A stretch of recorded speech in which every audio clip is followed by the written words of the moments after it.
Мендерге арналған фильм.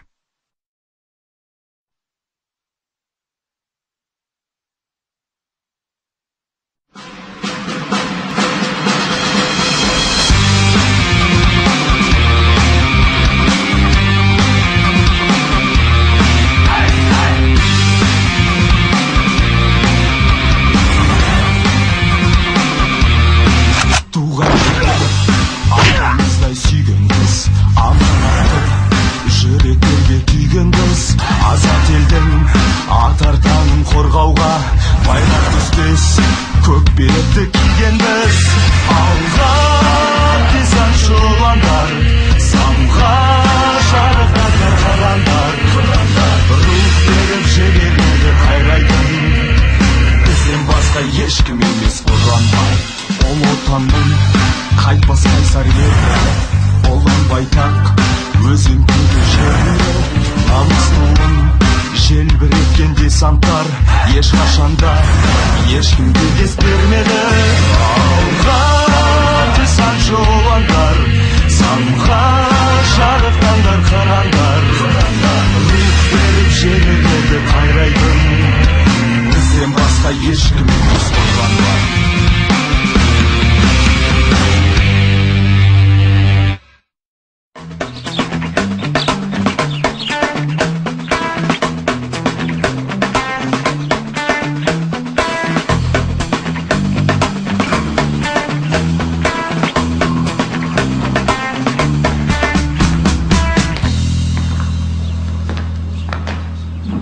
Сержант, мен ротаны оят. Қаппад.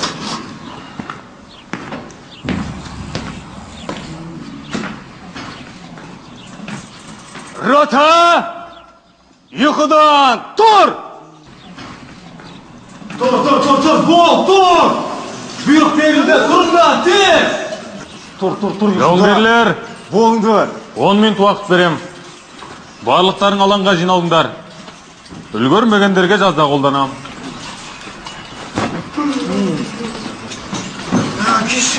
Тұр орныңда. Бері қара, тегін кел. Қойшыбай. Қойшыбай? Сен не бұйрықты естімедің бе? Жерге жат! 30 рет серіппе жасайсың. Тоқтамай! Бұл! Орында! Бұл сендердің дайын төсек. Ыстық тамақ, жайлы үйлерің емес, бұл әскер. Сондықтан да тәртіп деп басқаша. Түсінікті ме? Тұр жауынгер! Бұйрықты қалай түсінгеніңді баянда. Бұл негіз бұлай болды ғой. Мен орындайым. Командир беруші аға. Жауынгер, бірінші ретке кешірет. Екінші рет аямай. Түсінікті ме? Жарайды. 2 минуттан соң алаңда кездесеміз. Жеңгір!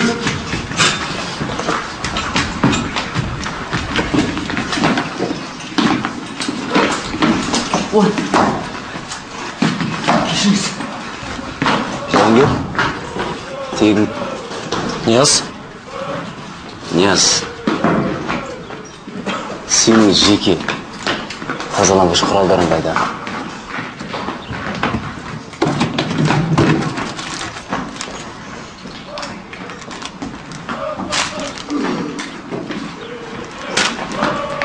Жауынгер, бұл соңғы рет болатын болсын. Түсінікті ме? Болады.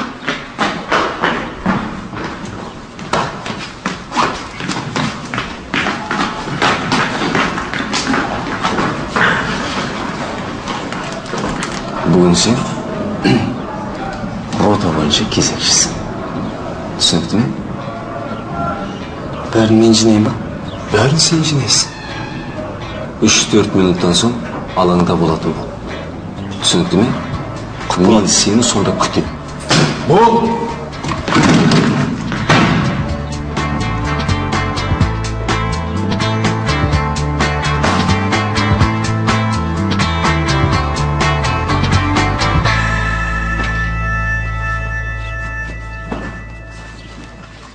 Жүз.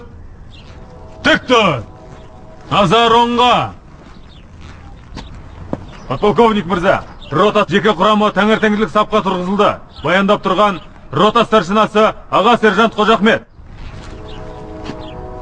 Саламатсыңдар ма, десантшылар? Саламат дейміз. Еркін тұр. Еркін тұр.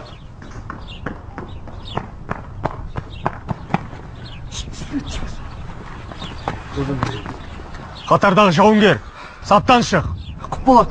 Доғар. Құп болады. Ылғи да осы. Капитан мырза. Әскерге жаңадан келген мырзалар. Міне бүгін Қазақстан Республикасының қарулы күштерінің қатарында отан алдында міндеттеріңді орындайтын кездерің келді. Және де сіздерге аэроұтқыр әскерлерінің қатарында қызмет ету бақыты бұйырып тұр. Елбасының жолдауына сәйкес сіздер жастар ұлтымыздың тірегі ретінде Конституциямызбен кепілдендірілген мемлекетіміздің тәуелсіздігін, оның шекаралары мен бостандығын сақтап қорғау үшін қызметке шақырылдыңыздар. Барлық офицерлер құрамының атынан сіздер жақсы және де қамқор адамдардың арасында келдіңіздер деп айта алам. Сұрақтар бар ма? Жоқ! Тамаша. Взвод! Түзел! Тік тұр! Солға! Жүгіріп! Бас! Сол ойғалға! Бас аяқта!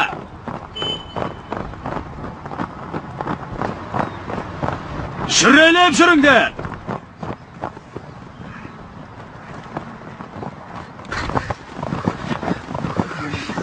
Ал жігіттер, алдымызда әлі бір жыл бар. Шырағырақ болайық. Ендеше, жарысайық. Алға! Ал кеттік. Тез. Осы не үшін керек, а? Енді таңғы асқа дейін 15 минут бар ғой. Жарыспаған несіз. Болшы, қалымжан, болшы.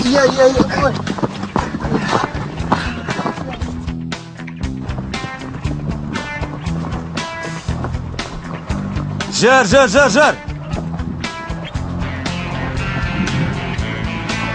Соңдағылар қалмаңдар. Взвод, тоқта! Оңға!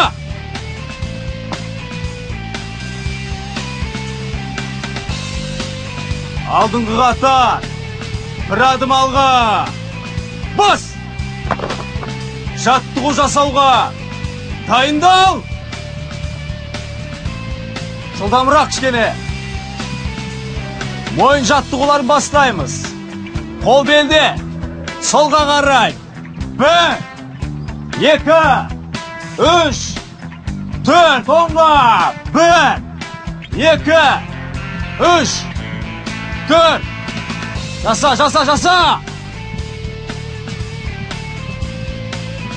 Жоғар. Енді бел жаттығуын бастаймыз. 1, 2, 3. Жаса. Жауынгерлер, бүгіннен бастап сендердің әкелеріңді, шешелеріңді, әжелеріңді, аталарыңды, туысқандарыңда мен болам, ұқтыңдар ма? Естімеді? Серппе жаттығуларын бастауға жерге жатыңдар. Жаттығу жасауға дайындал. 1, 2, 1, 2, көңілдірек. 1, 2, күшті. Бұлай жасайды, міне. Қара. 1, 2, 1, 2. Тұтындар ма? Менеше кірістік. 1, 2, 1, 2. Тез тамақтанамыз. Тамақтан болған соң саптық жаттығулар жалғастырамыз. Астарың дәмді болсын.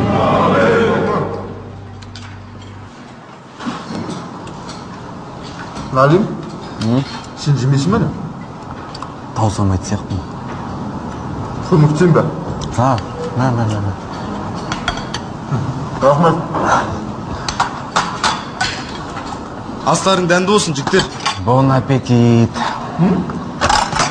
Саған асықпай жесін дейді. Үлгересің ғой?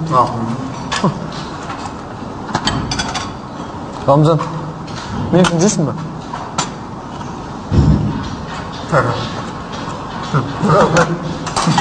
Ас болсын. Маған ұнады. Дәмде. Жігіттер, мен мынандай ботқаны қаладағы қағана тиген мынандай мейрамханадан жедім. Не күлесіңдер? Не күлесіңдер? Сөз доғарыңдар. Тамақтану кезінде тек қана ыдыс-аяқтың сыңғыры естілу керек.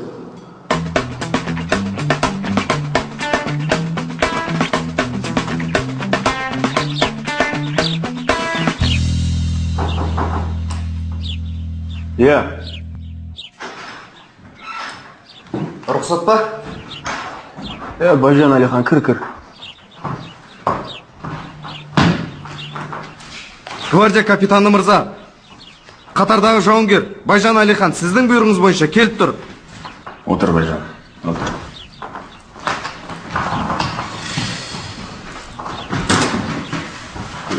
Байжан.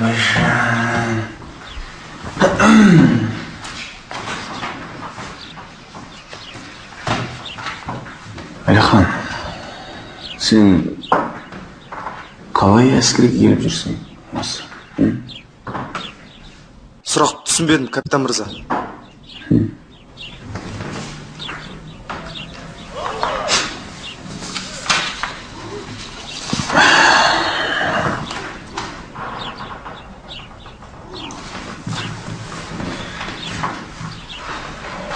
Мында екең бола тұра. Не істеп жүрсің әскерде? Не жоғалттың?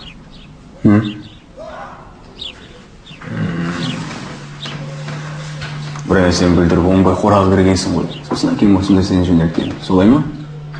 Капитан мырза, бұл менің өз шешімім. Түсінікті өз шешімің болса. Өміріңде басқа қызық табылмай қалды ғой.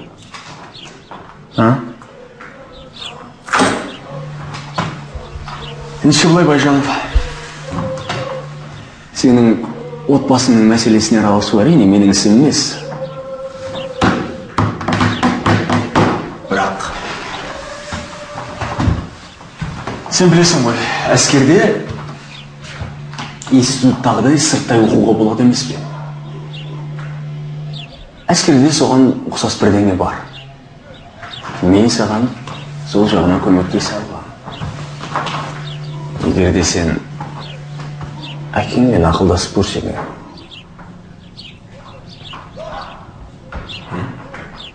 Капитан мырза, маған ойлануға уақыт бересіз бе? Берейін. Қанша уақыт керек саған? 1 күн, 2 күн? Қанша? 1 жыл, капитан мырза.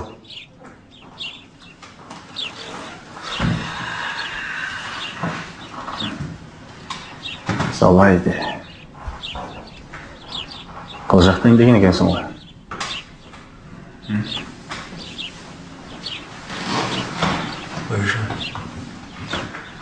Сен мына жасыңда дүниені аралап, шетелдерде күнге жатып қыздырынатын кезің ғой. Ал оның орнына сен қазір әскерде сарбаздардың ботқасына қалып жүрсің, Ал сен білесің бе, ауылдарда қаншама жігіттер әскерге кетуді армандап аңсап жүр. Мүмкін сен сол аңсап жүрген жігіттердің алғыр бір азаматтың орнына емдеген шығарсың сен.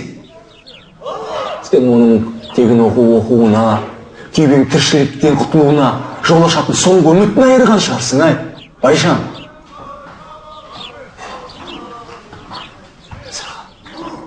Әскери билеттің қажеті не? Капитан мырза, Қазақстан Республикасының әрбір азаматы отан алдында әскери борышын өтеуге міндетті. Отыр. Отыр. Міндетті. Білем міндетті екен.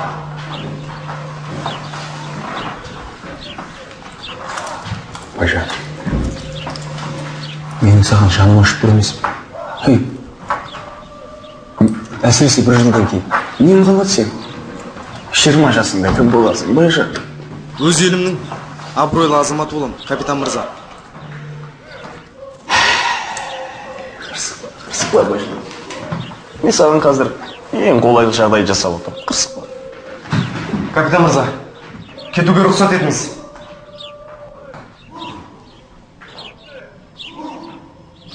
Кет. Бос. Көп болады. Байжан.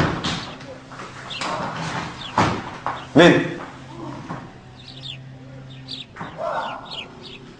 Аман бол. Көп болады, капитан мырза.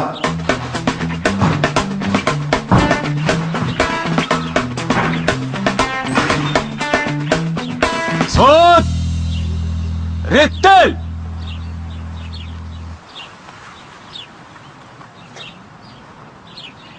Түзел! Тік тұр! Алдыңғы қатар, бір адым алға! Бас! Сонымен жауынгерлер, саптық жаттығуларды ары қарай жалғастырамыз. Мен бір деген кезде аяқтарыңда, сол аяқтарыңда алға көтересің. Екі деген кезде түсіресің. Түсінікті ме? Дәл солай. Естілмейді? Дәл солай. Жарайсыңдар. Дайын болсақ, бір. Көтер. Көтер. Қолың. Ұста.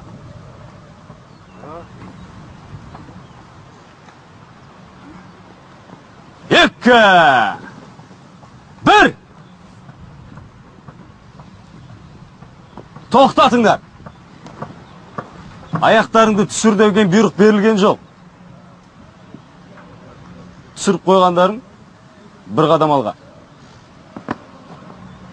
20 рет серппен кірісіңдер. Взвод! Бір! Көтер, ұстаңдар! 6. Жауынгер, өлең білесің ба? Жоқ, сержант мырза. Не, бір шумағында білмейсің ба не? Жазда апамның ауылына барып едім ыржияп. Жоғар! Ұмытып қалдым, сержант мырза. Өй! 2! 16. 3! Ұста! Тағы да бір сұрақ. Квадраттың гипотенузасы неге тең? 2 катеттің квадраттың қосындысына тең, сержант мырза. Жарайсың. Есімің? Сарбаз сайын. Жарайсың. Ендеше тағы да бір сұраққа жауап бер. Тауық пен жұмыртқаның қайсысы бірінші дүниеге келген? Қораз, сержант мырза. Қораз? Дәл солай. Ақылсың ба не? Иә, жоқ, сержант мырза. 4! Сапқа тұрыңдар! Ары қарай жалғастырамыз. 1! 2! 1! 2! 3!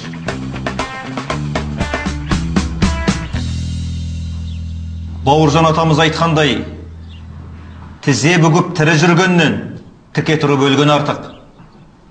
Тәртіпке бағынған құл болмайды, тәртіпсіз ел болмайды деген. Міне жауынгерлер, Бауыржандай хас батырдың осындай жалынды сөздерін жүректеріңе түйіп алға ұмтылсаңдар, ұтылғандарыңнан ұтқандарың көп болады. Майор мырза. Гвардия майор. Кешіріңіз. Гвардия майор мырза, осы Бауыржан Момышұлының ойлап тапқан әскери тактикасы бар деп естігем. Сол жайында толығырақ айтып бере аласыз ба? Бәрекелді Байжан. Бауыржанның серіппесі жайында айтып отырсың ғой. Жалпы Бауыржан Момышұлы 5 рет қоршауды бұзып, 207 рет қол бастап ұрысқа кіріп, 27 рет әскери соғыс тарихында болмаған жаңалық ашқан адам. Екінші дүниежүзілік соғыс кезінде кеңес әскерлерінің құрамында аға лейтенант шенінде полк басқарған командирлер саусақпен санап аларлықтай ғана еді. Солардың бірі Бауыржан Момышұлы болатын. Өзінің батальонын жаудың қоршауынан ешбір шығынсыз алып шығуы да көзсіз ерлік еді. Кешіріңіз, гвардия майор мырза. Иә, жауынгер. Сұрауға бола ма? Сыртқа шығып келейікші. Қайда? Дәретханаға. Әрине болады. Онда жол жөнекей қолыңа шелекпен еден жуғыштала кет. Сабақтан кейін дәретхананың іші шыбын тайып жығылатындай болып жалтырап тұратын болсын. Мен істедім. Мен лекция оқығанда, жауынгер, барлықтарың әжеттіліктерің мен қажеттіліктеріңді жинастырып қойып, мұқият сабақ тыңдауларың керек. Түсінікті ме? Онда бармай қойыншы. Немене? Зауқың соқпай қалды ма? Иә, зауқым соқпай қалды. Шыдайым. Шыдар шыдамасың ол өзіңнің шаруаң. Бірақ дәретхананың іші айнадай болатын болсын. Ұқтың ба? Бар, жөнел.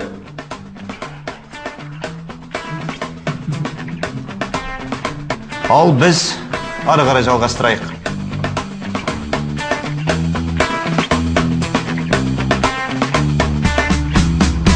Сонымен сарбаздар, бұл десантшылардың ұрыс кезінде қолданатын ең басты қаруы. Қатарда Қойшыбай. Мен. Сен бір шумақ ән білмесең де, мына екі БТР-дің айырмашылығын білесің бе?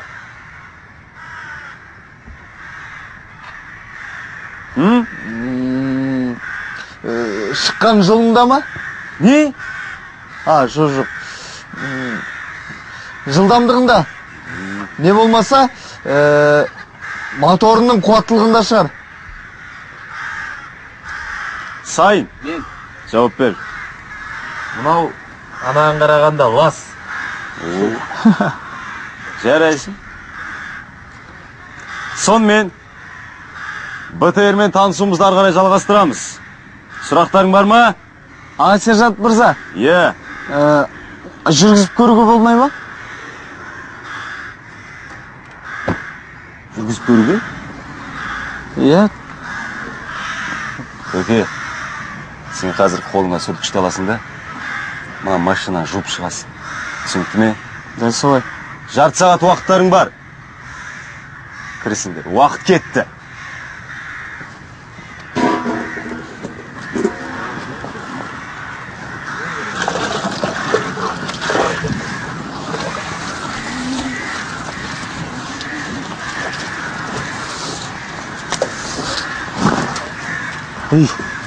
Жай.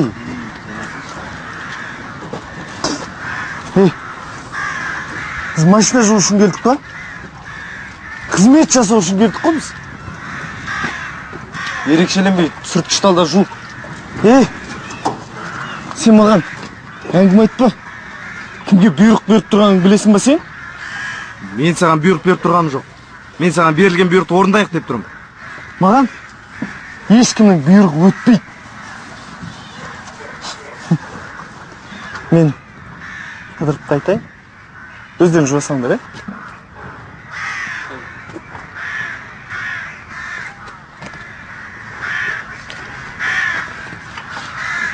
Көрдің ғой, ішің күйіп тұр ма, әлеке? Не? Ішің күйіп тұр ма? Осында өзімшілдер оқ бізді құртатын. Не? Ешкім ешкімге бұйрық берген жоқ. Бұйрық бәрімізге ортақ. Дұрыс па? Иә, дұрыс айтасың.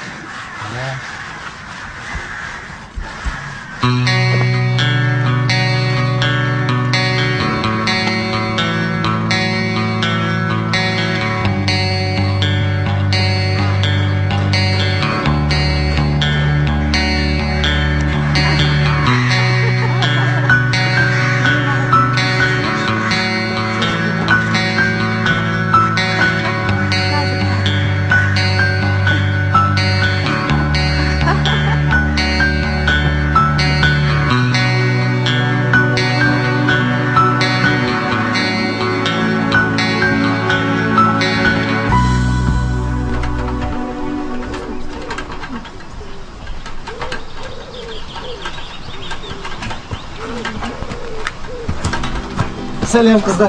Сәлем. Су ішсе болады ма? Әрине. Ой, рахмет.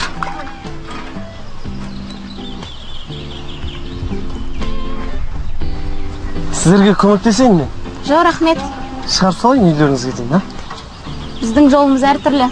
Ал сен жалғызсың. Қайсымызды апарасың? Жеребе тастаңыздар. Кезегіме апарып салайын, а? Алматыдансың ба? Иә? Оны қайдан білдіңіз? Түріңіз айтып тұр Алматыдан екеніңізді. Есімім Талғат. Даяна. Асия. Алма. Керемет есімдер. Алма деген ең ұнайтын есімім маған. Сіздің жүгіңіз ерекше ауыр сияқты. Апарып салсам. Жүр. Рұқсат етесіздер ме? Сау болыңдар, қыздар. Сау бол, Алма. Сау болыңыздар.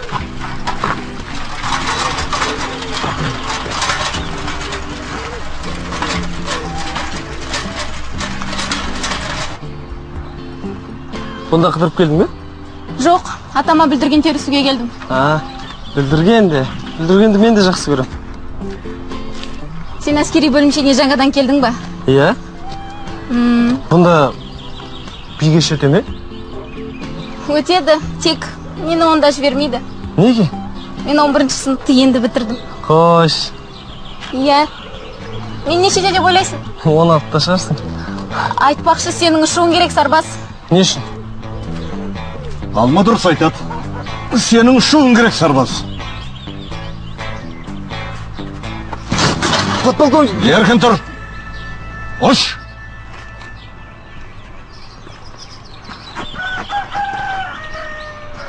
Бұл Талғат. Білем.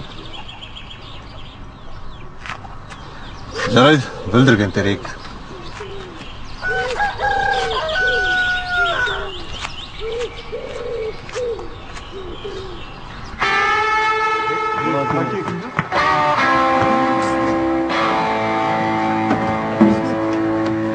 Қыздар, мен қыдырамды. Ұсталып қала жыдадым. Қайдағы қыз? Іште қайдағы қыз? Қайдағы іш? Сыртқа шықтым. Сыртқа шықтың ба несі? Есуас, сені кесірінен бәріміз жазаға тартылатынымыз білмейсің бе не? Өлетін бала молаға қарай жүгіреді. Түсінбейсің ба? Сұранбай неге кетесің, а? Жіктер, маған шынында да есі дұрыс емес мынау. Қойыңдаршы! Онсыз да жүрегім айнап отыр.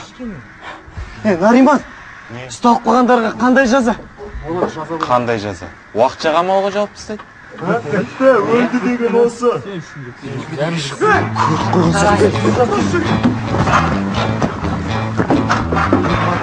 Тез!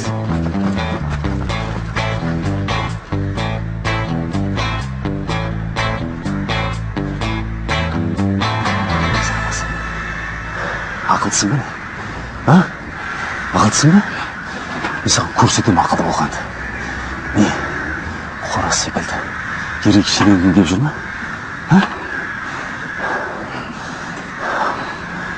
Уақытша қамауға алынасың. Түсіндің бе? Түсіндің бе дейміз? Солай.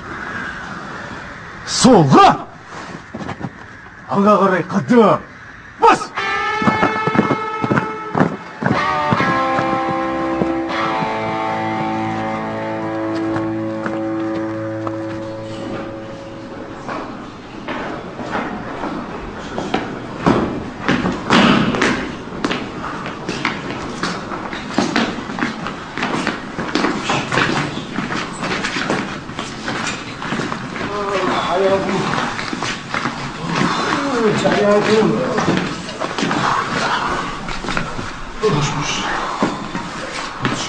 Şarşadım.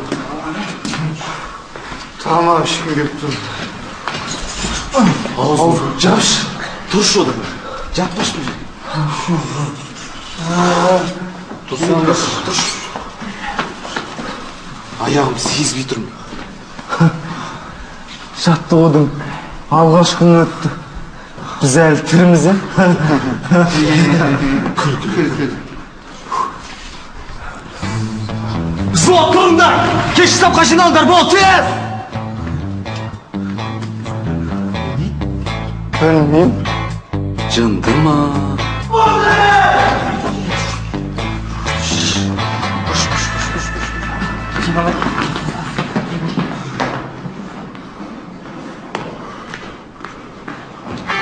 Сонымен жауынгерлер, бүгінгі тік тұр! Подполковник мырза! Доғар, еркін тұр! Еркін тұр! Кез келген тәртіп бұзушылыққа қатаң жаза қолданылады. Сержант Сағын, мен! Сен қатаң сөгіс аласың. Дәл сенің сарбазың. Бөлімнен рұқсатсыз кеткен. Бұл үшін бүкіл взвод жазаға тартылады. Түсіндің бе? Дәл солай, подполковник мырза.